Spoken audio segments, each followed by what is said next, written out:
Hey, welcome ASP viewers. This is a quickie video of information on collecting British bayonets of the 20th century. If you collect bayonets, one of the best books you can ever find is called Bayonets from the Jensen Notebook. He gives detailed information and drawings that a lot of times pictures just mess you up because they're not clear, okay? And what I'm going to do here is British bayonets of the 20th century, okay? And I'm going to show you examples of bayonets that I've acquired more by accident. I'm a rifle collector, and sometimes, well, when I get the rifle, I want the bayonet. So that's how I ended up with all these bayonets. It's not because I was really looking for them. We're going to start off with the English model 1903, which, in my humble opinion, was the best of the bayonets, and that should have been the standard bayonet for the rest of up to 1945. But it only had a life expectancy of about 4 years, because what happened was, this is a nice handy bayonet and combination dagger, okay? It's the model 1903. But the British were friends with the Japanese, and they were watching the Japanese fight the Russo-Japanese War. Now, this is not a British bayonet, this is a Japanese bayonet. But they were very impressed with this bayonet. So they wanted their own copy.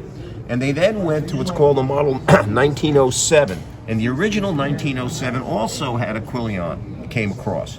But during the First World War, those things snagged on barbed wire. They were a pain. So they sliced them off, and then when they made future bayonets, they eliminated the quillion. If you find one, it's rare, it's highly desirable, and there's copies made in India that are fake or phony, so you're warned. All right, the first model here, 1907, the bayonet that they wanted for themselves, for the SMLE, this was also for the SMLE, and for a while there was a company called Wilkinson Sword that used to advertise on TV, their razor blades and everything else. And guys like me were looking around for, gee, I want to find a Wilkinson Sword bayonet. So this is a Wilkinson Sword bayonet. So can you make out the markings on there?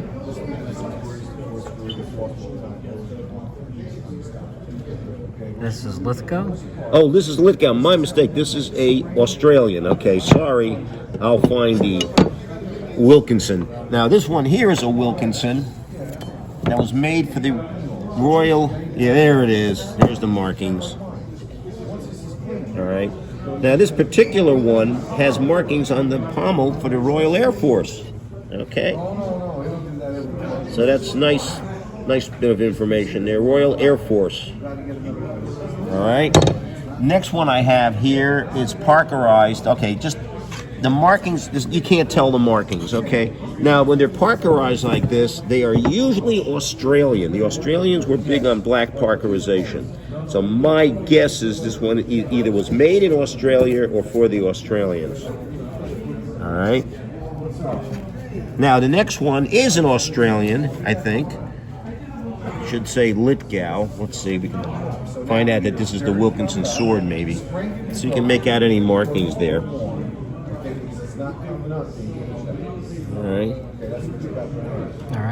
All right, the next one is made by a company called Sanderson, and it was made for Australia, and they used to put Australia into the wood. Let's see if I can turn it around so people can read it. Okay, stamped into the wood is the word Australia. Okay, now the Australians, there's some more markings, 1937. The Australians were big on the bayonet. It was part of their martial culture that they were, bayonet fighters, particularly in North Africa. All right. The next one is another Australian made in 1943. Let me see, or is this the Wilkinson Sword? This is the Wilkinson Sword. The two got mixed around. Okay, this is a Wilkinson Sword. But if you do get an Australian one, Lithgow are marked MA, Munitions Australia, Orange Arsenal OA, Owens Company MA, and this last company, which tended to make scabbards and grips. All right. In 1913, they decided to develop a new weapon, the P13 rifle. And for that, they developed a new bayonet. Now, they wanted to make sure it didn't get confused with all these other bayonets. So what they did is they put this carving into the handle. So a soldier by feel could tell whether he had a P13 bayonet or a Model 07 bayonet. Now, the P13 bayonet ended up being the bayonet for the pattern 14 rifle, and when the United States entered the war, it became the bayonet for the 1917 Enfield. And they were either made by Winchester or they were made by Remington. Let's see if we got any markings here that you can make out. Okay, this is from a Winchester. And then the next one is from Remington. But they became the bayonet for the U.S. 1917 Enfield. And we just kept the cuts in the handle. Okay, we kept the cuts in the handle.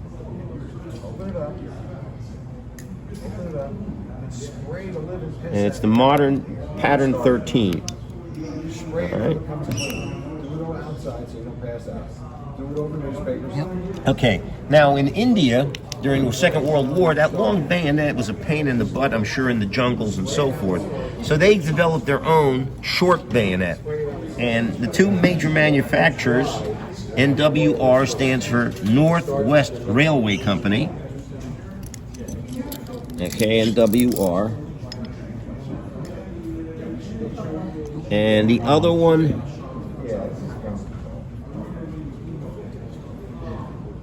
was made by Rifle Factory Ishapur. Okay, but I'll show you. Let me pull it out. You will notice there's no fuller or blood groove for those of you who like that term better. And it's just a straight blade, and it was for the Mark III. Yet neither one of these has a fuller or blood groove. And they were just a shortened version of that bayonet. Now, when they went to the Mark IV, they went to the pig sticker or the tent peg bayonets. All right? And they were very cheap. When I was a young collector, they were like $1 each because everybody looked at them. What a piece of junk that the British used. Now, the very early ones were finely machined. They had a cuneiform blade, but after a while they went to a simplified. I don't have the good one. This is a simplified. You can see it's just a spike, okay? And then they made it with like a two-piece spike to make it cheaper. All right, but it's still just a spike. And this one here is made by Savage. You can make out the S there. This was made in the United States, and that was the Savage company. They made the number 4 Enfields that are marked U.S. property, the Lend-Lease guns. Yeah, number 4, Mark II S. Right, and then they got really, really El Cheapo, is this cast one in a plastic scabbard. Okay, so you got this, you can see just the crudity of this thing here. It's cast, and that became, you know, the end of the war. They really just really low quality, but it served its purpose. Okay, it was a spiked bayonet. Now, after the number 4 came the jungle carbine, and this is the jungle carbine bayonet. And you can see it's got a large ring to go over that flash hider, and it's got a nice buoy blade. And this is a real nice bayonet. I would say this bayonet and the original 1903 bayonet were much better than any of the other bayonets you have here. This could be used as a utility knife or a combat knife. And after the war, they realized that that spike was kind of a piece of crap.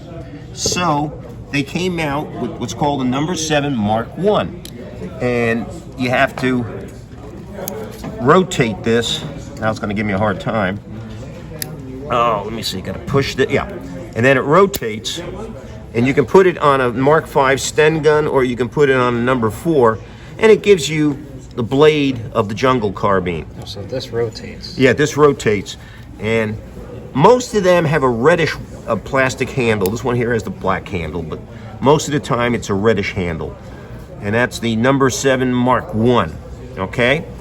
Now, after the war, there was a desire to get bayonets that look like bayonets. And these are right here, the number 9 Mark I. And this one here is polished or nickel, and that was for ceremonial purposes. If you were on guard duty outside the embassy, having a spike on the end of your bayonet didn't really impress people. Or if you were in a parade. So they then came out with a parade, I call it the parade version. And then there's the issue combat version. Okay, but it's an attempt. But here's the thing: it doesn't give you much of a handle. It doesn't serve any purpose as a utility knife. Okay, it's a bayonet for the number 4, unlike the spike bayonet. That's all it's useful for. You know, no secondary. Eventually, the English went to a self-loading rifle, a copy of the FN-FAL, and they call it. And this is the L1A3, and you can see it's got a bowie blade. This one here has got a metal handle, and it fits on their self-loading rifle. So these are basically the bayonets from 1903 to about 1953, 54 period of the British. And again, there's a lot more to it. I recommend Jensen's book and his other books. This is not a complete collection. None of the items here are rare, and they're fairly common. So it's an affordable hobby if you want to collect, again, British bayonets of the 20th century.